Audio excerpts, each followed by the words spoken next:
Morning students, हम लोग इस लेक्चर वीडियो में बात करेंगे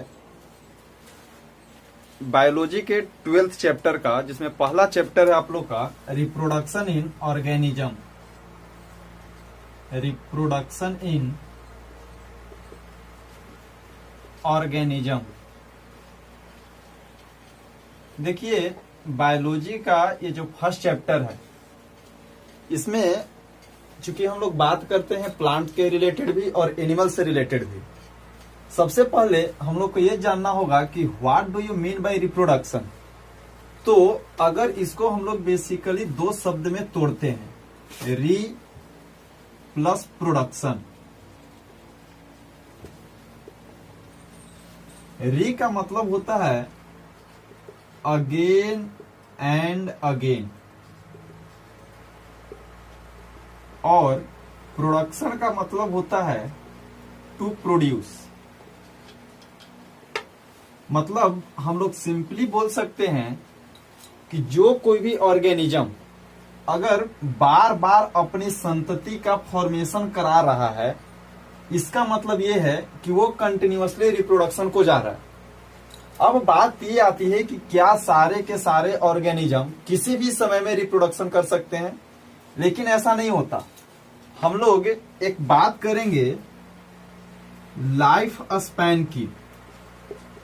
लाइफ स्पैन, चूंकि कोई भी इंसान का पूरे लाइफ टाइम का एक वैसा टाइम पीरियड होता है जिस टाइम पीरियड में वो रिप्रोडक्शन को जा सकता है। तो रिप्रोडक्शन से पहले हम लोग ये जानेंगे कि लाइफ स्पैन होता क्या है। तो लाइफ स्पैन को हम लोग डिस्क्राइब करते हैं बर्थ टू डेथ। कहने का मतलब ये कि the total time period between birth to death. अब देखिए, बात यहां प्रिय होती है कि क्या कोई भी डेथ, जैसे मान लीजिए अगर कोई जा रहा है और एक एक्सीडेंटल डेथ भी हो गया, क्या वो एक्सीडेंटल डेथ उस पार्टिकुलर पर्सन का लाइफ स्पैन हो सकता है? उस पार्टिकुलर पर्सन पे जब हम लोग बात करेंगे तो डेथ का अगर हम लोग बात करें तो इसको भी हम लोग बेसिकली दो भाग में बांट सकते हैं।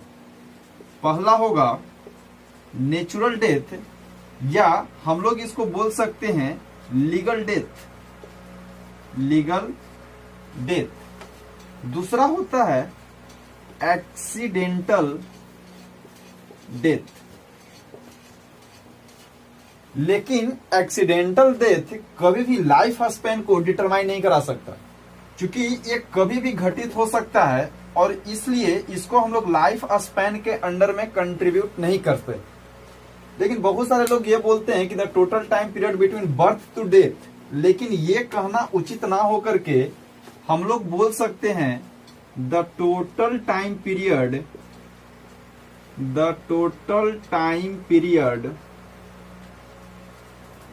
From birth to natural death. क्योंकि जब तक किसी इंसान का नेचुरल डेथ नहीं होता तब तक हम उसके लाइफ स्पैन को नहीं बता सकते।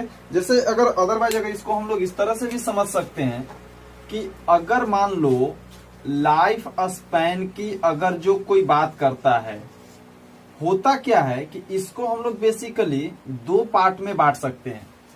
पहला होता है average life span. Average life span. और दूसरा होता है maximum life span. Maximum life span. अब देखिए, अगर एवरेज का मतलब यह होता है कि किसी भी लोकल या कम्युनिटी का तुम बात करो, जैसे मान लेते हैं कि ह्यूमन है, पैरोट है, बनियान ट्री है, तो इन सारे का एक पार्टिकुलर एवरेज लाइफ स्पैन होता है, और उस लाइफ स्पैन के आधार पे हम लोग ये बोल सकते हैं कि किसी भी पार्टिकुलर स्पीसीज का एक फिक्स लाइफ स्पैन कितना होगा। मतलब कि कोई भी स्पीसीज का एक पार्टिकुलर लाइफ स्पैन कितना होगा। जैसे मान लें कि ह्यूमन है, तो ह्यूमन का लोग बोल सकते हैं कि जो एवरेज लाइफ स्पैन होगा हम लोग का हो सकता है 70 से 80 साल हो। लेकिन प्रत्येक ह्यूमन का लाइफ स्पैन 70 से 80 होगा, ये भी कहना उचित नहीं है, क्योंकि किसी किसी का मैक्सिमम लाइफ स्पैन 100 होता है। किसी का 60 होता है, किसी का 40 होता है। इसी बीच अगर जो बात करें तो अगर कोई इंसान है, अगर किसी कारणवश एक्सीडेंटल डेथ को चला जाता है, वो एक्सीडेंटल डेथ में भी उसके 20 ईयर्स में हो जाए, 30 ईयर्स में हो जाए, 40 ईयर्स में हो जाए, that accidental death determine maximum life span of particular individual. मतलब हम लोग ये बोल सकते हैं कि ये जो मैक्सिमम लाइफ स्पैन है ये डिनोट करेगा किसी भी पार्टिकुलर इंडिविजुअल को, लेकिन ये जो एवरेज लाइफ स्पैन होगा ये determined by any species, any species. अगर आप एनसीईआरटी का बुक पढ़िएगा तो उसके सेकंड पेज के लेफ्ट साइड में बहुत सारे चीज का एक डायग्राम दे दिया है और उसमें पूछा है कि प्रत्येक का लाइफ स्पैन क्या होगा, जिसमें पैरेट है, बनियान ट्री है। तो अगर आप लोग का मन, चुके देखिए कोई भी अगर कॉम्पिटिटिव एग्जाम या बोर्ड एग्जाम से अगर व्यू से देखा जाए तो एवरेज लाइफ स्पैन या मैक्सिमम लाइफ स्पैन नहीं पूछता है, बेसिकली वो पूछता है व्हाट इज लाइफ स्पैन। तो हम लोग इसको डिस्क्राइब कर सकते हैं the total time period from birth to natural death that life span के लिए सफिशियंट है। उस पेज में अगर आपको इच्छा करे तो याद कर सकते हैं और नहीं इच्छा करे तो आप याद नहीं भी कर सकते हैं। अब होता क्या है कि अगर ये लाइफ स्पैन के बारे में हम लोग पढ़ लिए तो बात ये होती है कि क्या कोई भी इंसान अपने पूरे लाइफ स्पैन में किस किस अवस्था को जा सकता है। तो दोस्तों हम लोग यहाँ पे बात करेंगे बच्चों कि ये जो रिप्रोडक्शन है बेसिकली हम लोग अपने पूरे लाइफ स्पैन के इंटरवल में, अगर हम लोग बात करें लाइफ स्पैन के, तो हम लोग बेसिकली अपने पूरे लाइफ स्पैन को टोटल 5 भागों में डिवाइड करके देख सकते हैं। सबसे पहला हम लोग का क्या होगा, बर्थ होगा, बर्थ। उसके बाद हम लोग लाइफ के एक फेज को जाते हैं जिसको हम लोग बोलते हैं जुवेनाइल फेज, जुवेनाइल फेज। ये जुवेनाइल फेज होता क्या है कि बचपन से थोड़ा सा आगे, मतलब हम लोग बोल सकते हैं कि बर्थ के बाद जो 1 to 14 या 15 ईयर्स, अगर मेल है तो ये होगा, अगर फीमेल है तो 1-2 साल अगर आगे पीछे भी हो सकता है, इससे कोई बड़ा इश्यूज नहीं होगा। थर्ड होता है reproductive phase, reproductive phase. That reproductive phase, इस फेज में क्या होगा कि चाहे वो मेल हो चाहे वो फीमेल हो, वो रिप्रोडक्शन को जाएगा। और रिप्रोडक्शन का मतलब ही होता है कोई भी, चाहे एक चीज बेसिक कॉन्सेप्ट ये समझ लिया जाए कि चाहे कोई भी ऑर्गेनिज्म हो, आइदर प्लांट आइदर एनिमल्स, कोई भी हो, अगर वो रिप्रोडक्शन को जा रहा है, क्योंकि याद कीजिए कि कोई भी इंसान अगर इस अर्थ पे आ रहा है उसका बस एक ही मोटो होता है कि वो अपने जेनरेशन को क्या कर सके, मेंटेन कर सके। मतलब रिप्रोडक्शन का मेन कॉज हो सकता है मेंटेन जेनरेशन। मतलब प्रत्येक इंसान ये चाहता है कि उसका जनरेशन क्या रहे, मेंटेन रहे। उस मेंटेन करने के लिए ही हम लोग जाते हैं किस फेज को, रिप्रोडक्टिव फेज को। इसके बाद हम लोग क्या होंगे, एजिंग, मतलब बुढ़ापा, या कहीं कहीं इसको सीनेसेंस फेज भी आप लोग बोल सकते हैं, सीनेसेंस। और अल्टीमेटली बच्चों क्या होगा, किसी भी इंसान का डेथ होगा। अब ये डेथ आप लोग पहले पढ़ चुके हैं कि ये 2 प्रकार का है, या इधर ये नेचुरल डेथ हो रहा है, इधर ये एक्सीडेंटल डेथ हो रहा है।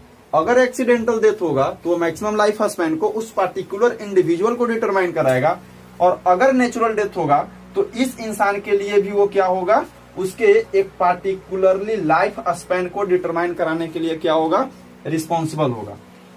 अब इस लाइफ स्पैन में चूंकि बर्थ और जुवेनाइल फेज ज्यादा कोई बात वाली नहीं है। अब मजे वाली बात यहाँ पर यह है कि आखिर रिप्रोडक्टिव फेज में चाहे वो मेल हो, फीमेल हो, प्लांट हो, ये सारे के सारे क्या जाते हैं, इस रिप्रोडक्टिव फेज में जाने के बाद रिप्रोडक्शन करेंगे। अगर ये रिप्रोडक्शन करेंगे मतलब क्या करेंगे कि अपने जेनरेशन को क्या करना चाहेगा, मेंटेन करना चाहेगा। तो बात ये होती है कि बहुत सारे ऑर्गेनिज्म ऐसे हैं कि कोई भी गैमेट का प्रोडक्ट करेगा, कोई गैमेट प्रोडक्शन नहीं करेगा, अगर कोई करेगा तो बिना फर्टिलाइजेशन के वो बेबी फॉर्मेशन करा लेगा। तो बहुत सारी बात होती है कि आखिर रिप्रोडक्शन क्या प्रत्येक ऑर्गेनिज्म क्या एक ही तरीके से करेंगे, लेकिन ऐसा नहीं होता। हम लोग यहाँ पर बात करेंगे एक बात और, ये जान लीजिए कि ये जो फर्स्ट चैप्टर है रिप्रोडक्शन इन ऑर्गेनिज्म, यहाँ पे बेसिकली हम लोग बात करेंगे असेक्सुअल रिप्रोडक्शन के बारे में, क्योंकि इसके बाद का अगर 12th के अगर जो आप टॉपिक देखिएगा यूनिट पे, तो सबसे पहला चैप्टर के बाद जो दूसरा चैप्टर है वो है आपका sexual reproduction in flowering plant, और इसके जस्ट बाद आपका चैप्टर है ह्यूमन रिप्रोडक्शन। यानी कि कहने का मतलब ये हुआ हमारा कि इन पहला जो चैप्टर है रिप्रोडक्शन इन ऑर्गेनिज्म, इसमें हम लोग किसी भी सेक्सुअल रिप्रोडक्शन के बारे में बात नहीं करेंगे, क्योंकि ये जो रिप्रोडक्शन है ऑर्गेनिज्म में अगर बात करेंगे तो या तो हम लोग पढ़ेंगे प्लांट के बारे में या हम लोग पढ़ेंगे एनिमल के बारे में। लेकिन एनसीईआरटी क्या किया है कि प्लांट के बारे में सेक्सुअल रिप्रोडक्शन के लिए एक अलग चैप्टर दे दिया, एनिमल्स के बारे में रिप्रोडक्शन के लिए हम लोग को क्या कर दिया, एक अलग चैप्टर दे दिया। तो बेसिकली फर्स्ट चैप्टर पढ़ने का मतलब सिर्फ यही होता है कि हम लोग असेक्सुअल रिप्रोडक्शन के बारे में पढ़ लें।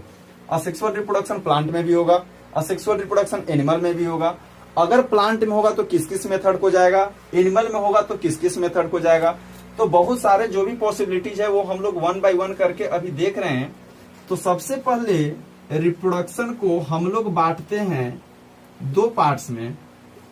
पहला होता है असेक्सुअल रिप्रोडक्शन और दूसरा होता है बच्चों सेक्सुअल रिप्रोडक्शन। देखिए असेक्सुअल रिप्रोडक्शन और सेक्सुअल रिप्रोडक्शन में हम लोग एक बेसिक कॉन्फ़िगरेशन को अगर देखें तो बोला जाता है कि asexual reproduction involve only one organism, मतलब हम लोग बोल सकते हैं involvement of only one organism। लेकिन सेक्सुअल रिप्रोडक्शन के केस में क्या होता है, 2 पेरेंट्स इन्वॉल्व, 2 पेरेंट्स इन्वॉल्व। अब यहां पे 2 पेरेंट्स है, कोई बोलेगा कि सर क्या 2 मेल आपस में अगर मिले तो क्या ये रिप्रोडक्शन को जाएंगे? क्या अगर 2 फीमेल यहां पर मिलेगी तो रिप्रोडक्शन करेगी? ऐसा नहीं होता। जब भी अगर 2 पेरेंट्स का इन्वॉल्वमेंट होगा तो कहने का मतलब ये कि 2 अपोजिट सेक्सेस यहां पे कंबाइन करेंगी, 2 अपोजिट सेक्सेस। और बच्चों अपोजिट सेक्सेस कहने का मतलब ही होता है एक मेल और दूसरी फीमेल, ठीक है।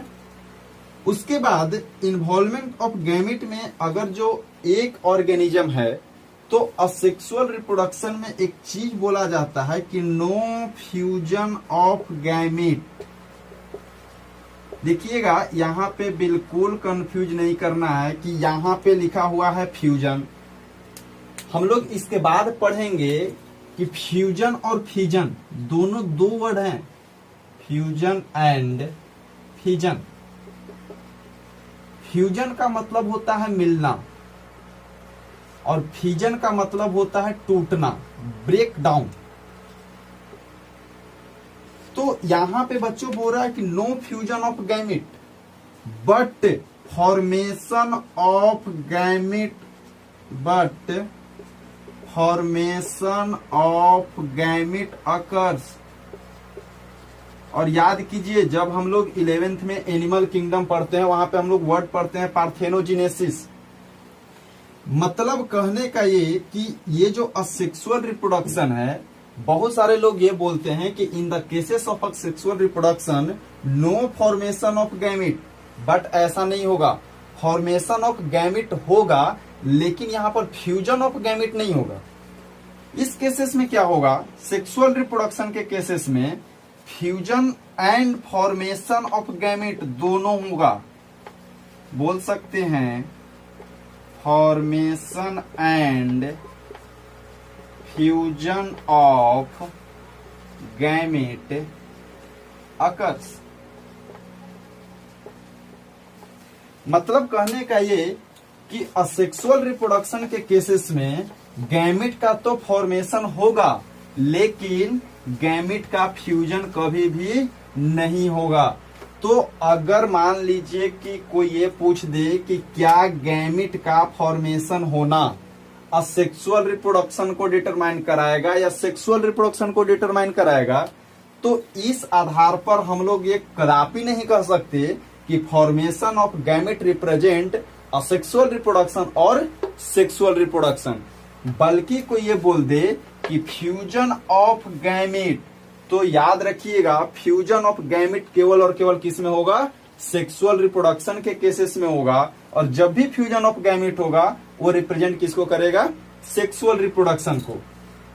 एक बात और याद रखिएगा कि इस केसेस में याद होगा कि जब हम लोग 11th पढ़ रहे हैं वहां पे डिवीजन हम लोग पढ़ते हैं दो प्रकार का, एक पढ़ते हैं माइटोसिस डिवीजन और दूसरा पढ़ते हैं मियोसिस डिवीजन। तो बच्चों असेक्सुअल रिप्रोडक्शन के केसेस में only mitosis occurs, only mitosis occurs. और अगर आप लोग पढ़े होंगे तो कोई बच्चा ये जरूर पूछेगा कि सर अगर पहले ये बताए थे कि जो गैमेट का फॉर्मेशन होता है वहां पर ये बोला जाता है कि gamete formation involves meiosis division, तो क्या असेक्सुअल रिप्रोडक्शन के केस में जब गैमेट का फॉर्मेशन हो रहा है तो क्या यहाँ पर मियोसिस होगा कि नहीं होगा। तो याद रखना है कि असेक्सुअल रिप्रोडक्शन के केस में कभी भी मियोसिस डिवीजन नहीं होगा। अगर यहाँ पे गैमेट का फॉर्मेशन होगा तो किस डिवीजन के द्वारा होगा, माइटोसिस के द्वारा।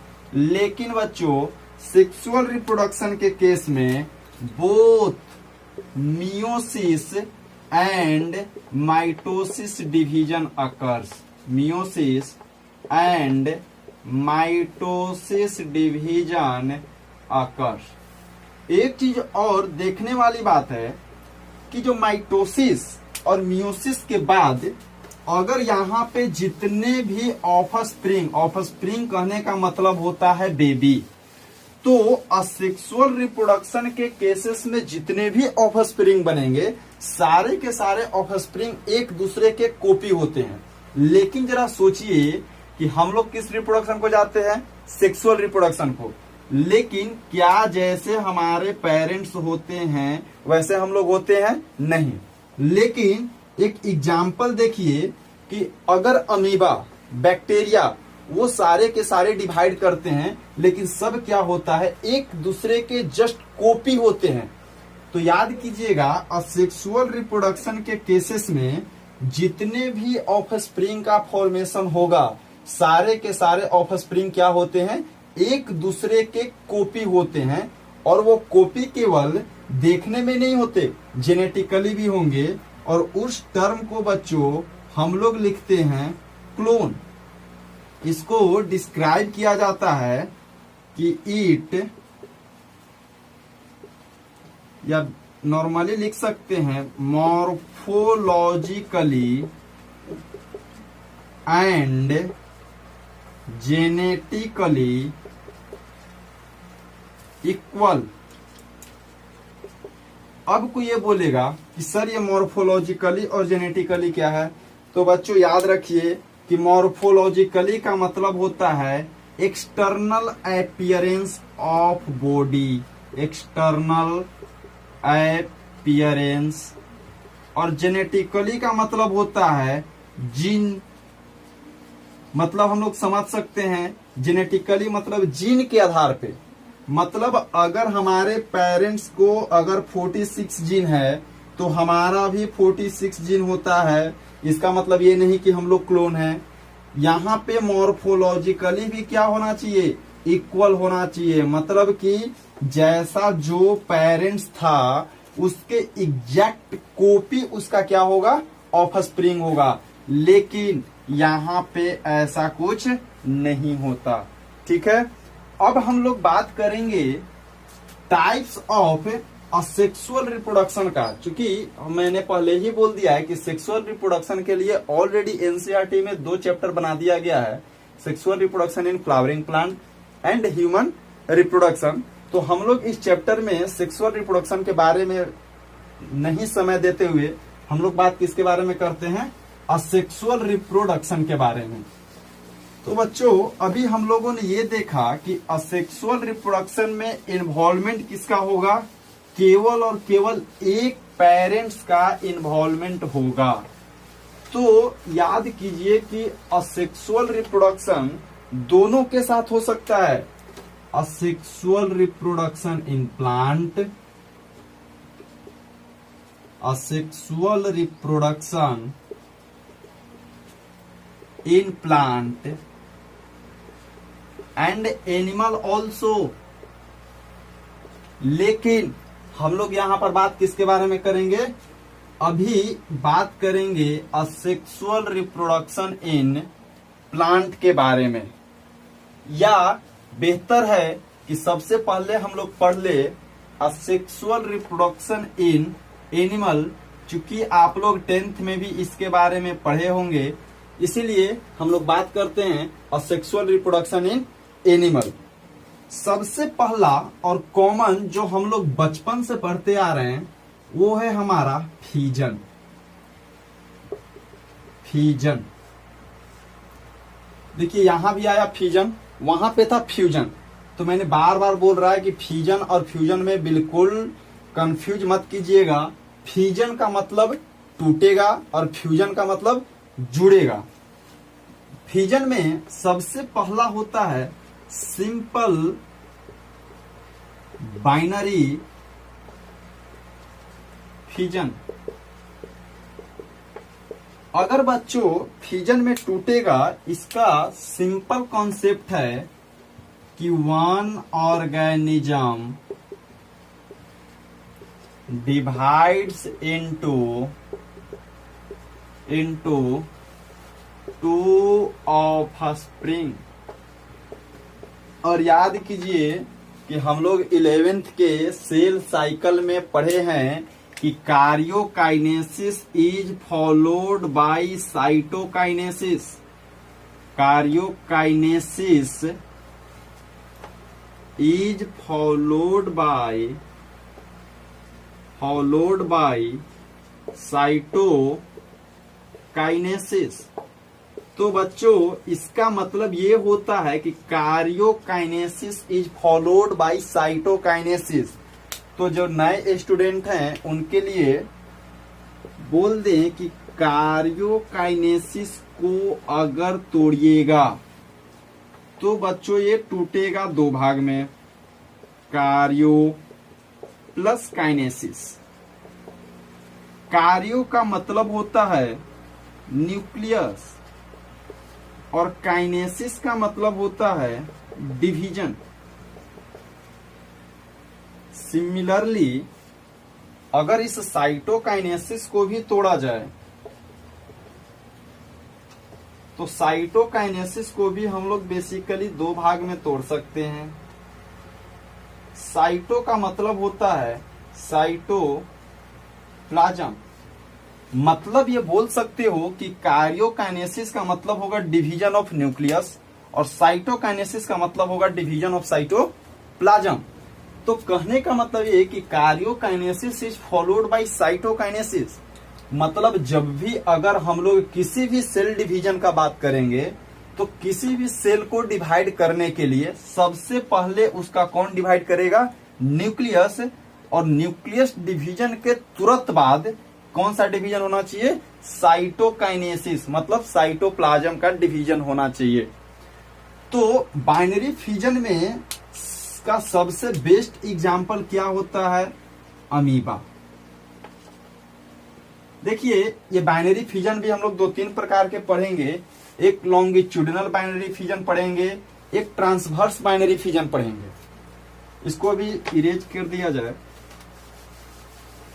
इस karyokinesis is followed by cytokinesis का अगर हम लोग एक बेसिकली डायग्राम से अगर अमीबा का समझने का प्रयास करें तो ज्यादा इजी होगा। मान लेते हैं कि हमारा ये पेरेंट अमीबा है, ठीक है। इस पेरेंट अमीबा का सेंटर में क्या होगा, न्यूक्लियस। मान लेते हैं ये है हमारा फूड वैक्यूल्स। हालांकि सारी चीजों का कोई जरूरत है नहीं, बट फिर भी इसका नेमिंग कीजिएगा। इसको हम लोग बोलते हैं स्यूडोपोडिया,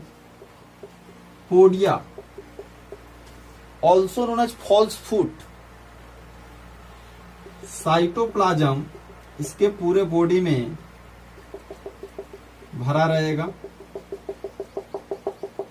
ठीक है। मान लेते हैं that is parent amoeba, parent amoeba. बच्चों मैंने अभी बोला कि अगर कोई सेल डिवाइड करेगा मतलब कार्योकाइनेसिस इज फॉलोड बाय किसके द्वारा, साइटोकाइनेसिस। तो जरा सोचिए कि अगर इस न्यूक्लियस को डिवाइड करना है, ये क्या है हमारा न्यूक्लियस। अगर किसी चीज को डिवाइड करना है तो सबसे पहले ये अपना साइज क्या करेगा, बढ़ाएगा। तो अगर ये साइज बढ़ाएगा तो हम लोग क्या बोल सकते हैं कि न्यूक्लियस का क्या होगा, यहाँ पे इनलार्जमेंट होगा। न्यूक्लियस यहां पर क्या करेगा, इनलार्ज होगा। हम लोग बोल सकते हैं कि जो सेकेंड डायग्राम है इनलार्जमेंट ऑफ क्या, न्यूक्लियस, ठीक है।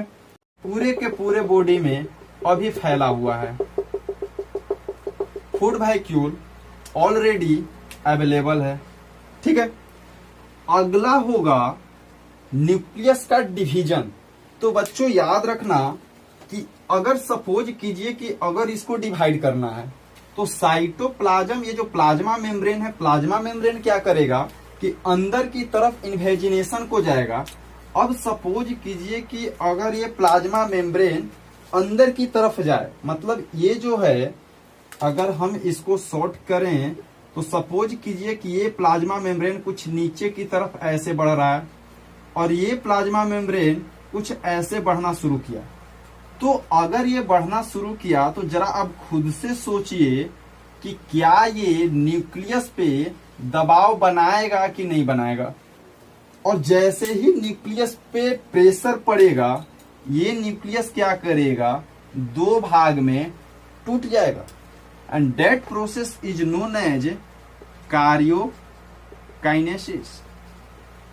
ठीक है। जैसे ही ये कार्योकाइनेसिस होगा ऑलरेडी साइटोप्लाज्म भरा पड़ा है, फूड वैक्यूल ऑलरेडी अवेलेबल होगा।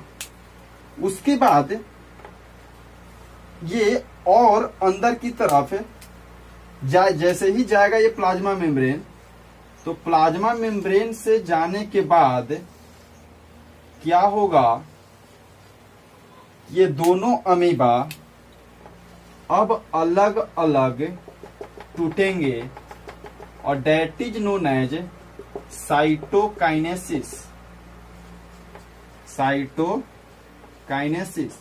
और जैसे ही बच्चों साइटोकाइनेसिस होगा तो साइटोकाइनेसिस होने के बाद ये अलग पेरेंट बनाएगा और ये अलग पेरेंट, ये टूट करके एक नए अमीबा का फॉर्मेशन, सिमिलरली ये भी टूट करके एक नए अलग अमीबा का क्या कराएगा, फॉर्मेशन कराएगा।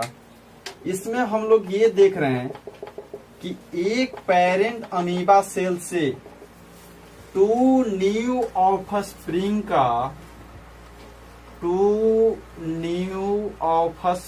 का फॉर्मेशन हो गया।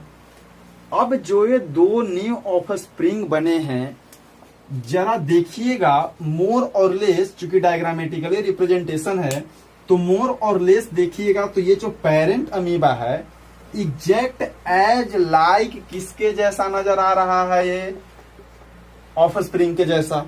लेकिन बच्चों यहाँ पर एक चीज ध्यान देने वाली बात यह है कि इसमें पेरेंट्स अपना आइडेंटिटी खो चुका है। मतलब ये कि पेरेंट्स यहाँ पे नहीं रहा, मतलब पेरेंट्स लूज दियर आइडेंटिटी, पेरेंट्स का यहाँ पे अस्तित्व अब नहीं बचा। ठीक है, तो ये नॉर्मली हम लोग बात किए अमीबा का डायग्राम देखें अमीबा में कैसे हो रहा है, लेकिन इसी बाइनरी फिजन में एक्चुअली हम लोग यहाँ पे लिखे थे कि one organism divides into two offspring, but यहाँ पे जो एग्जाम्पल अमीबा दिए हैं याद कीजिएगा कि एट द टाइम ऑफ, या सिंपली बात में ये बोल सकते हैं कि जब कंडीशन एडवर्स हो तो ये अमीबा इस बाइनरी फिजन को ना जा करके ये चला जाता है मल्टीपल फिजन को। मतलब ये कि karyokinesis is just not followed by cytokinesis. मतलब कह सकते हैं कि अगर एक बार कार्योकाइनेसिस हो गया तो अकॉर्डिंग टू सेल बायोलॉजी, जैसा कि आप लोगों ने 11th में पढ़ा है कि अकॉर्डिंग टू सेल बायोलॉजी होना ये चाहिए कि जैसे ही कार्योकाइनेसिस हुआ, कार्योकाइनेसिस के जस्ट बाद साइटोकाइनेसिस हो जाना चाहिए। लेकिन at the time of unfavourable condition, जब ये अमीबा अनफेवरेबल कंडीशन में रहेगा तो ये अमीबा बाइनरी फिजन को ना जा करके मल्टीपल फिजन को क्या करता है, चला जाता है। मतलब हम लोग बोल सकते हैं at the time of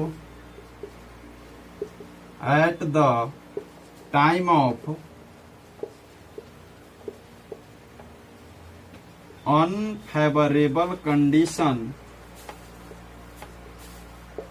amoeba undergoes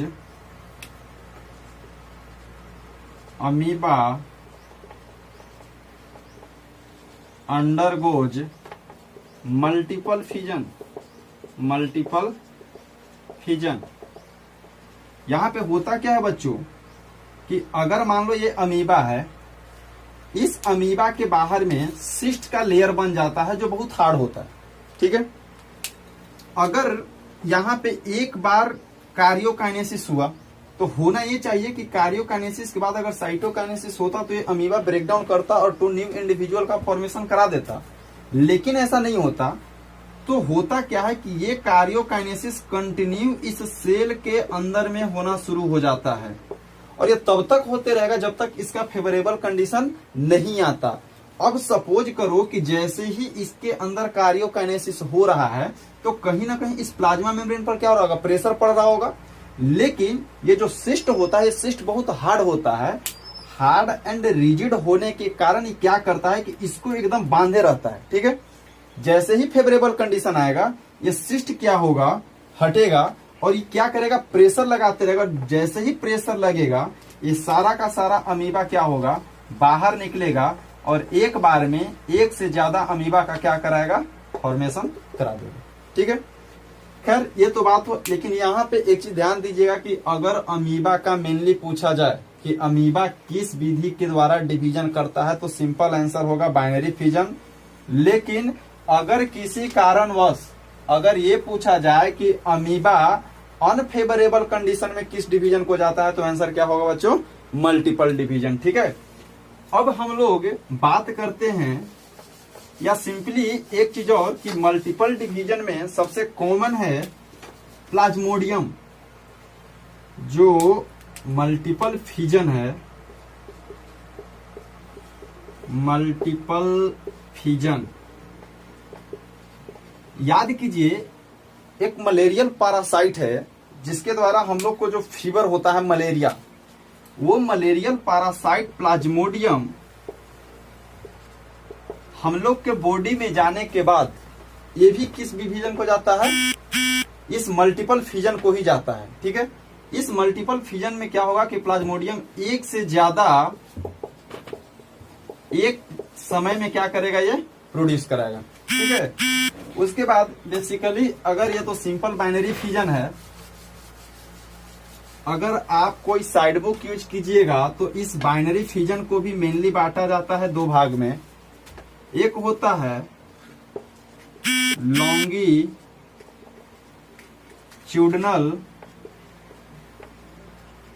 binary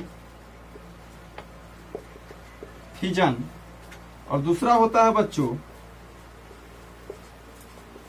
transverse binary fission. ठीक है,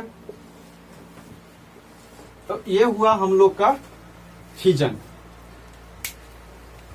दूसरी जो बात है वो हम लोग बात करेंगे बडिंग का। Second mode of asexual reproduction is known as budding.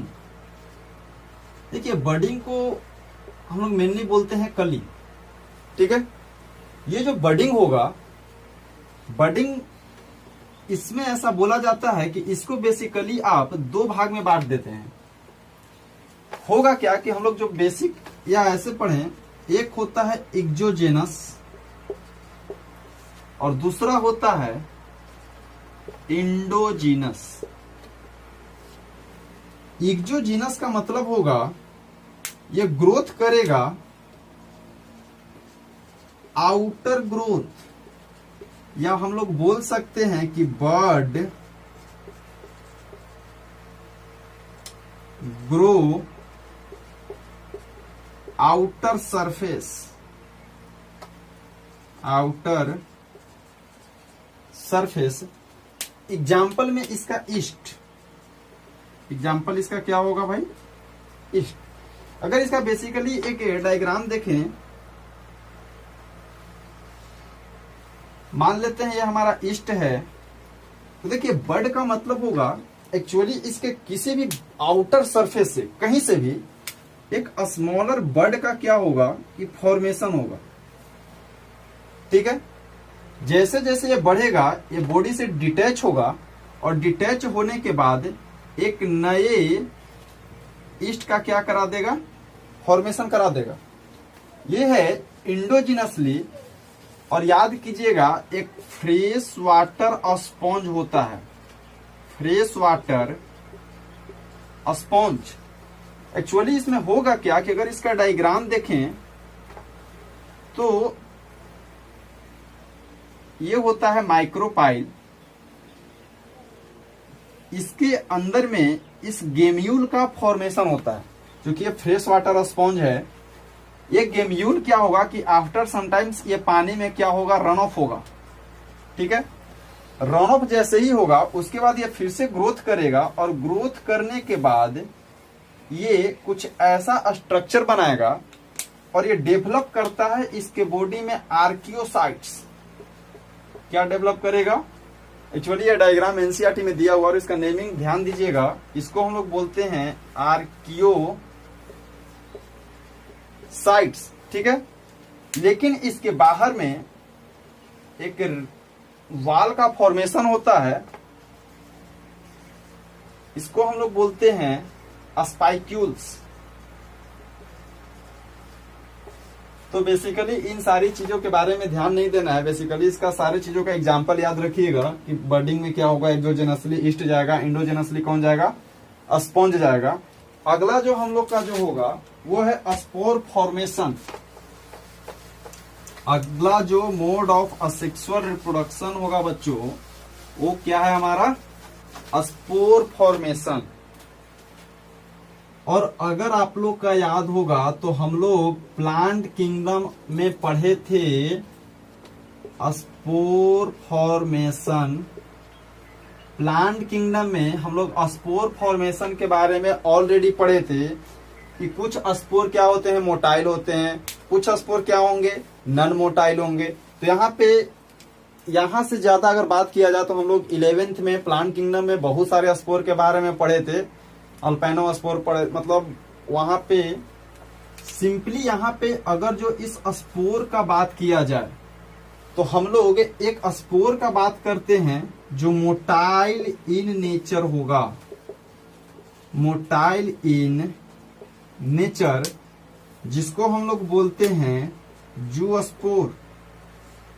ठीक है, और इसका एग्जाम्पल क्या होगा भाई, क्लेमाइडोमोनास,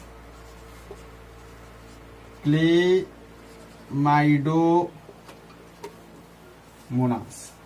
ठीक है, दूसरा कोनिडिया, कोनिडिया। और ये जो कोनिडिया होगा, याद कीजिएगा, ये नन मोटाइल होता है। देखिए भाई, मोटाइल का मतलब होगा has the ability to move. मतलब जो मोटाइल स्पोर होगा वो क्या करेगा, मूव करेगा, either with the help of water current. मतलब पानी में अगर मान लीजिए कोई जू स्पोर अगर निकला, वो जू स्पोर क्या करेगा, मूवमेंट करते हुए क्या करेगा, आगे की तरफ बढ़ते चला जाएगा। दूसरा हम लोग बात कर रहे हैं किसका, कोनिडिया का। और एक कोनिडिया होता है नन मोटाइल, और इसका एग्जाम्पल हम लोग बात करते हैं पेनिसिलियम का।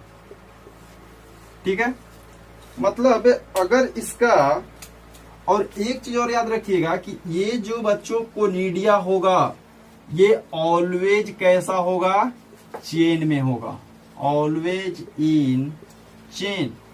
अगर हम लोग इसको, चूंकि on the point of NEET के व्यू से भी ये पॉइंट कुछ ज्यादा इंपॉर्टेंट है। वो इसलिए है क्योंकि इसका जो डायग्राम है वो डायग्राम एनसीईआरटी बुक में तो दे रखा है, बट इसका नेमिंग एनसीईआरटी में नहीं दिया है। लेकिन कोई भी कॉम्पिटिटिव एग्जाम्स का अगर देखिएगा तो ये जो कोनिडिया का जो फॉर्मेशन हो रहा है आउटर सरफेस पे, उस सरफेस पे नीचे कहीं हाइफा होगा, कहीं स्टेरिगमाटा होता है।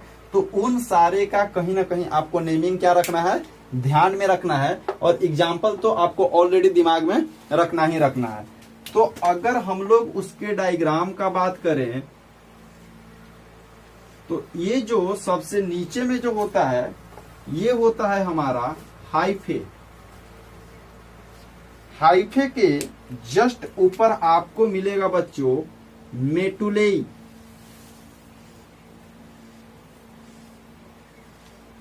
ये क्या है, मेटुलेई। मेटुलेई, मेटुलेई के जस्ट ऊपर में आपको मिलेगा अस्टेरिगमाटा। अस्टेरिगमाटा, और इस अस्टेरिगमाटा के ऊपर में कोनिडिया क्या होता है, अरेंज रहेगा। कोनिडिया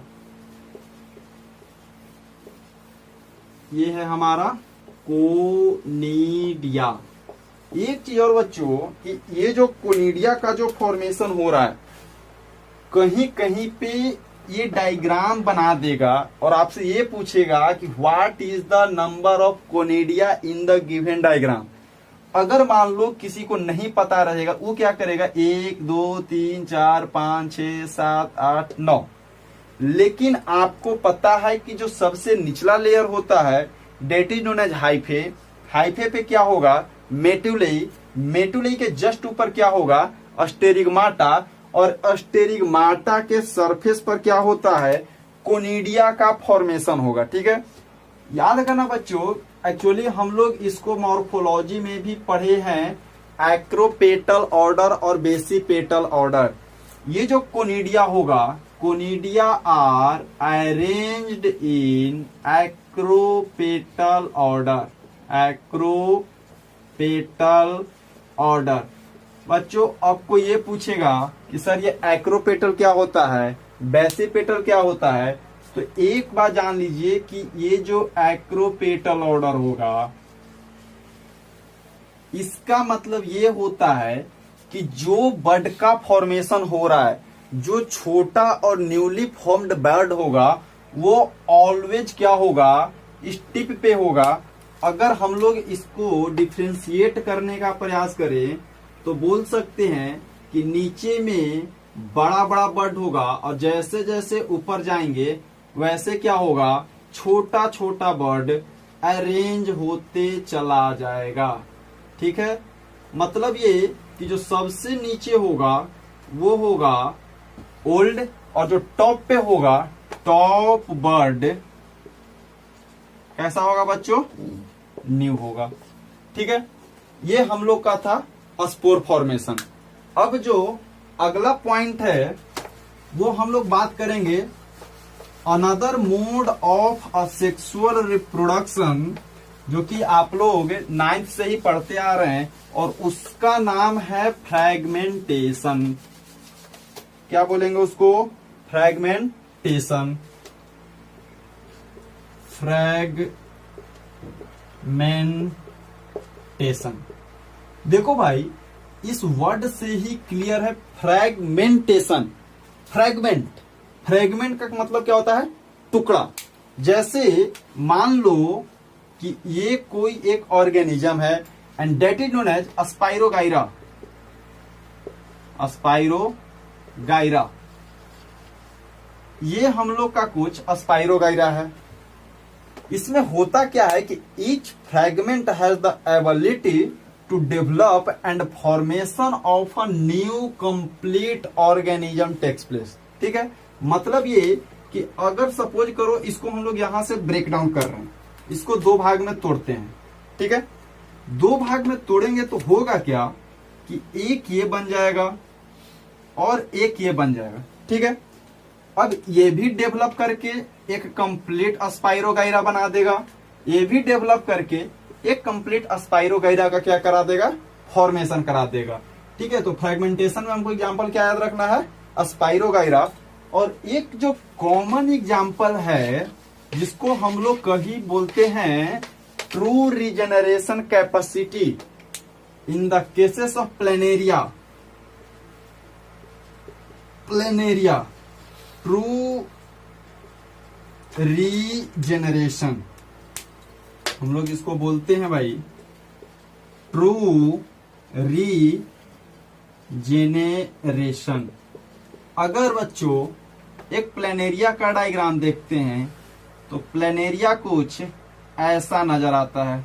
ठीक है, सपोज करो इसको हम लोग कट कर दिए। अगर कट किए तो ये जो प्लेनेरिया है, प्लेनेरिया का बॉडी कितने भाग में डिवाइड किया? 3 भाग में। एक, इस भाग को हम यहां पर बना दे रहे हैं, 2, और ये भाग कौन सा हो गया? 3।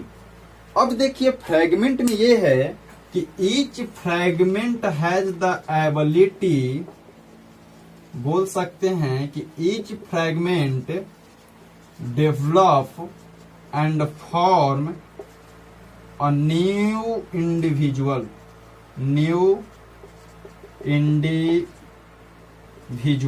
ठीक है, अब देखिए इस प्लेनेरिया को हम लोग कितने भाग में कट किए? 3 भाग में। ये प्लेनेरिया डेवलप करेगा अपर पोर्शन, और ये एक न्यू प्लेनेरिया का क्या कराएगा? फॉर्मेशन कराएगा। ये भी निचला पोर्शन बढ़ करके टेल बनाएगा, और अपर पोर्शन डेवलप करके क्या बना देगा? हेड बना देगा।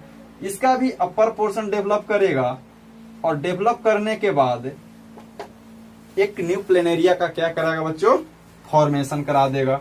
ठीक है, तो इसके बाद एक चीज यहां पे हम लोग ये देख रहे हैं कि डिफरेंट टाइप्स या डिफरेंट मोड्स ऑफ क्या है? असेक्सुअल रिप्रोडक्शन इन किस में है? एनिमल्स है। बाकी एक, चूंकि ये हम लोग के सिलेबस में है नहीं, लेकिन on the view of medical अगर हम लोग ये जानना चाहें तो देख सकते हैं। एक टॉपिक है प्लाज्मोटेमी,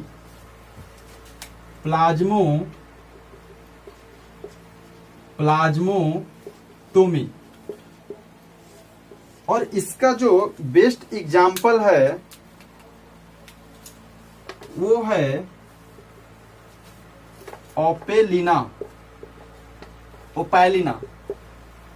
ठीक है, और इसका है पाइलोमिक्स।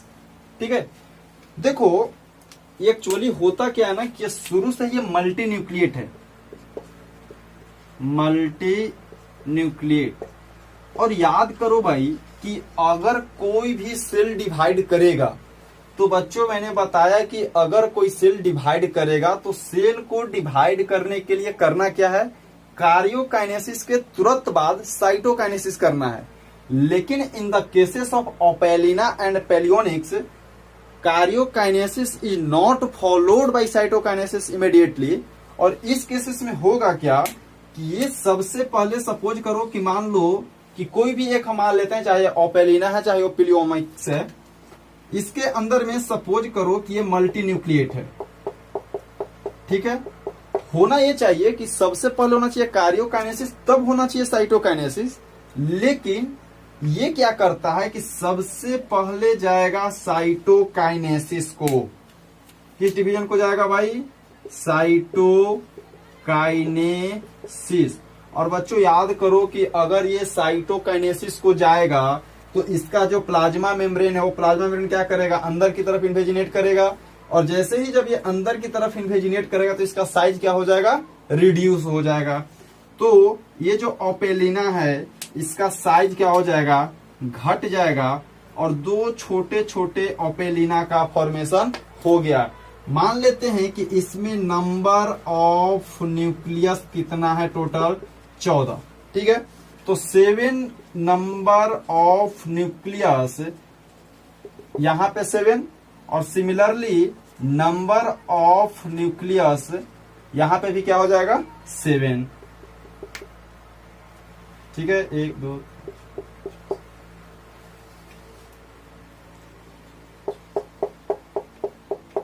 ठीक है। अब देखिए हम लोग अभी तक ये पढ़ते आ रहे हैं कि पहले होना चाहिए कार्य